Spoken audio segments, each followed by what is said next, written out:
I wonder how airplanes stay in the sky. I wonder if we can take the airplane to the moon. I wonder if we can watch a flower bloom. I wonder how many colors God paints the world. Grandpa, I wonder if God can make it rain in the middle of the ocean. I wonder if we could take a nap on a cloud. I wonder if we could walk on a cloud. I wonder if I can fly in the sky. I wonder. I wonder. I wonder. I wonder.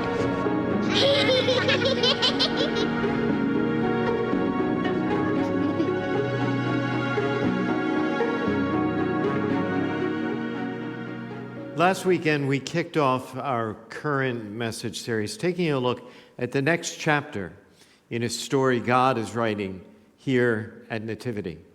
We're revisiting Wonder, our campaign to renew and rebuild parish life through an exciting building project on our Ridgely Road campus. Now, less than a year into this effort, plans have advanced, designs finalized, approvals secured, and progress is being made, with groundbreaking set for spring of 2027. But the greatest wonder is actually not what we're building, it's what God is building in us. Faith that moves boldly, giving that multiplies, hope that outdistances and outlasts doubt and uncertainty. God has chosen this community at this time to take part in something really exceptional, truly extraordinary, transforming our East Wing so more kids can fall in love with the Lord and grow up in a loving church family, expanding space for students to explore their faith as they explore life, and for adults to gather and grow in small groups, building a new chapel to open all of us up to even more moments of grace, creating environments for kids, students, and adults alike in which faith formation, religious education, sacramental preparation and celebration, personal piety, and parish fellowship will be happening 7 days a week.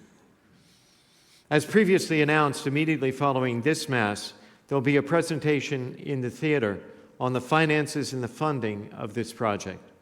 If you'd like to hear more about those plans or dig down into some of the details of the project, please join us in the theater after Mass. To guide our reflection through this series, we're reading from perhaps Jesus' most famous sermon of all, the Sermon on the Mount, in which he says at one point, "You are the salt of the earth. You are the light of the world." Jesus tells his friends and followers they're salt and light, in other words, a force for goodness and greatness in the world, a world that can be sadly disappointing and often deeply dark. So when Jesus says you are the light of the world, he's not talking to a single person, but a hillside of people. It's plural. You all are the light of the world. So he's describing what happens when ordinary believers come together, when faith becomes visible. That's what the church is meant to be, not just a building, but a beacon. The word church is often thought of as a building, but it is in fact more than a place. The idea of church comes from the Greek word ekklesia that's used in the New Testament. It means a called out assembly. We are called out. We're people on a mission. So you can think of our gathering here as a huddle for the week, that we get fed, inspired, and sent out. And that's what Nativity is called to be, a city on a hill, shining for families who are searching, hurting, or just trying to find their footing in faith. Jesus loved those ordinary images: salt, light, a lamp, a city, because everybody could picture them. Salt preserves what's good and adds flavor. Light reveals what's hidden. It shows a way forward. So when Jesus calls us the light of the world, he's giving us a purpose to make God's goodness visible. But notice, he doesn't say, try to be the light or work on becoming the light. He says, you are the light. It's not something that we earn. It's something we reflect. In the ancient world, people didn't have light switches. A small oil lamp could fill a dark house, but it had to be placed on the stand. If you hid it under a basket, the room stayed dark. So Jesus is warning his followers here not to hide the very thing that the world needs most, the light of his presence through our lives. And it's easy to hide, isn't it? To assume someone else will lead, someone else will give, someone else will serve or pray. But God's light isn't over there or just in someone else. It's in you. It's not a nice idea. It's a real opportunity that you have to do something significant. So the call of the gospel here is clear. Let your light shine before others, that they may see your good works and glorify your Father in heaven. So light is not about recognition, it's about reflection, so that people see God's glory, not our own. And here's the unexpected part. The more that we share our light, the brighter it becomes. When you light a flame from a fire, it doesn't take away from that fire. It multiplies what's already burning. If you think of our Christmas celebration at the fairgrounds, as we pass the light around, those candles begin to illuminate until all of the faces are lit up. The whole room is alight. And we think of our parish as being a fire. You each are taking the light from that fire into your workplaces, your homes, your gyms, your shopping centers, into your families. You are the bearers of that good news. And as you witness this miracle happen in our parish, you're multiplying it with your investment. And that is why our goal as a parish is 100% participation.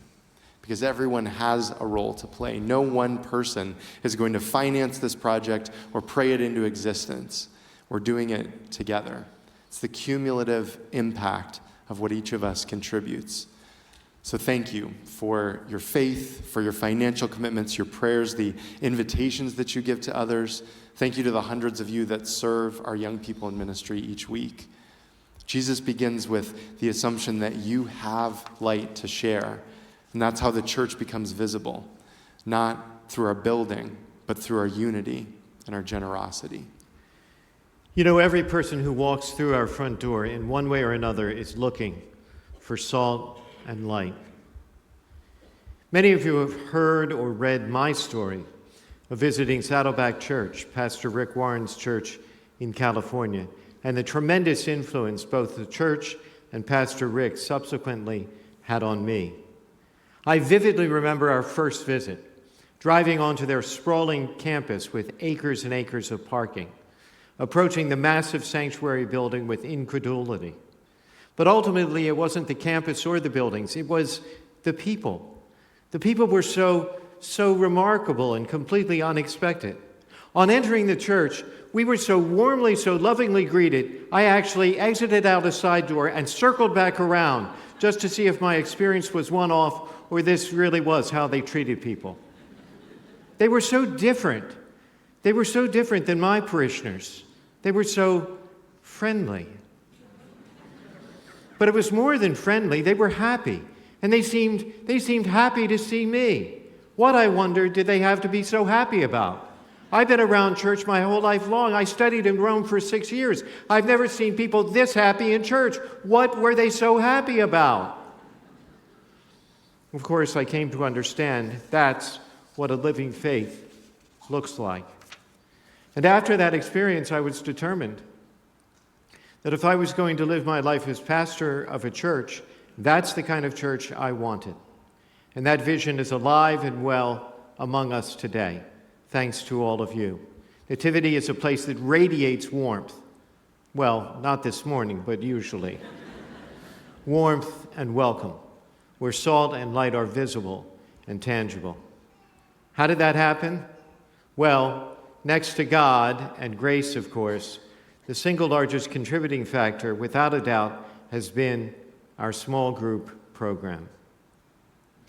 You know, one area we haven't talked much about in this project is the new second story on the east wing, designed to maximize our square footage without increasing the building's footprint.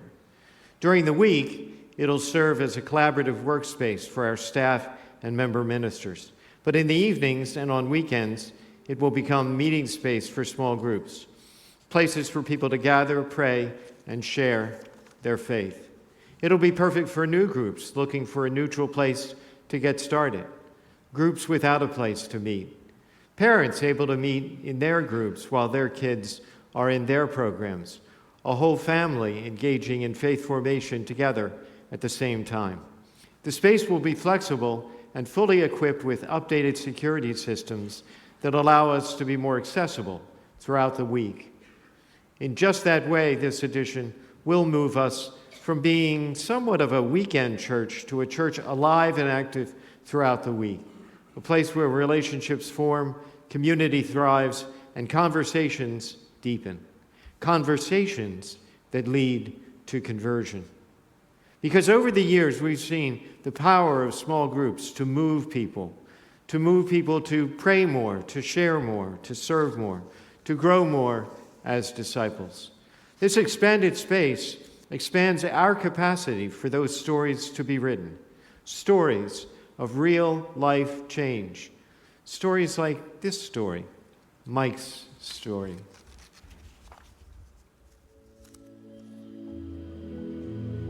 A few years ago, my wife asked my kids, "What do you think about when you think of Dad?" And they said the Steelers.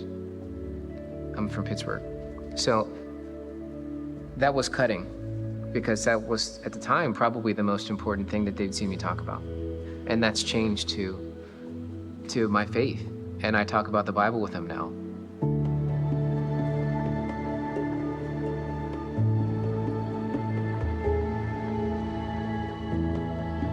The Sunday Dads group meets either before or after Mass. So my older two are in a quest group.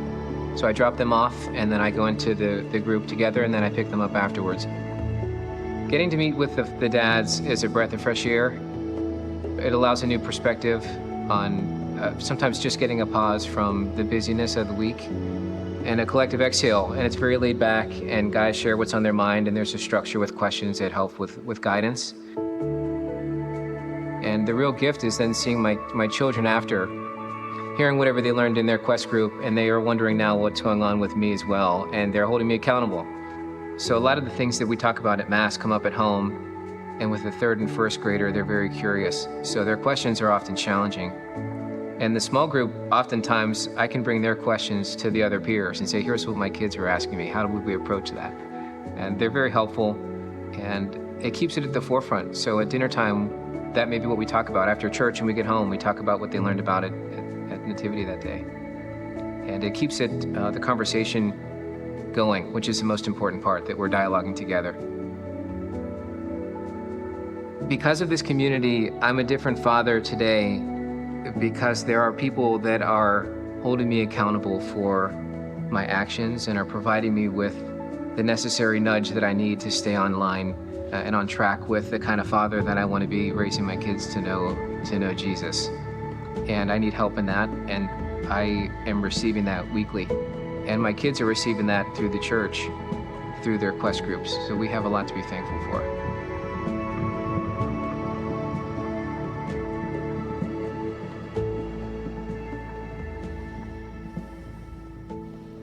So that is Mike's story, but we know that you have a story of your own.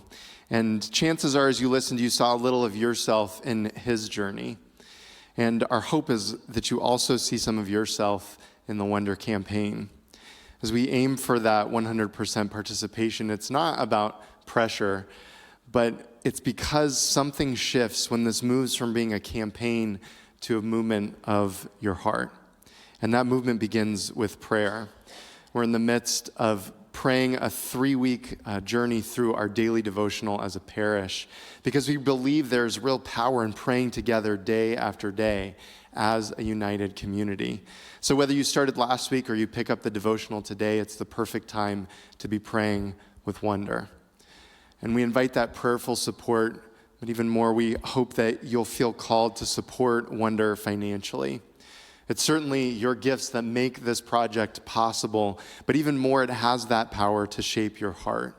For many, a sacrificial gift becomes an act of worship that rekindles that wonder. It roots us more deeply in what God is doing here.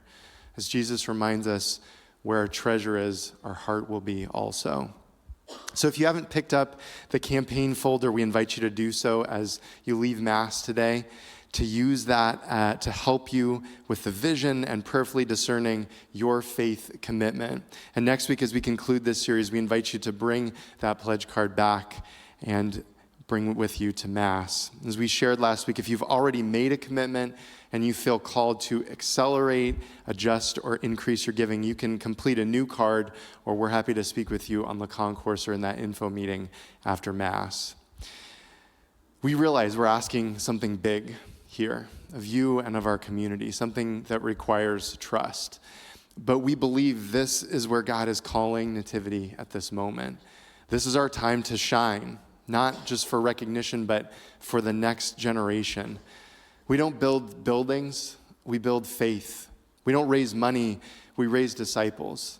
We don't just keep the lights on, we pass the light on.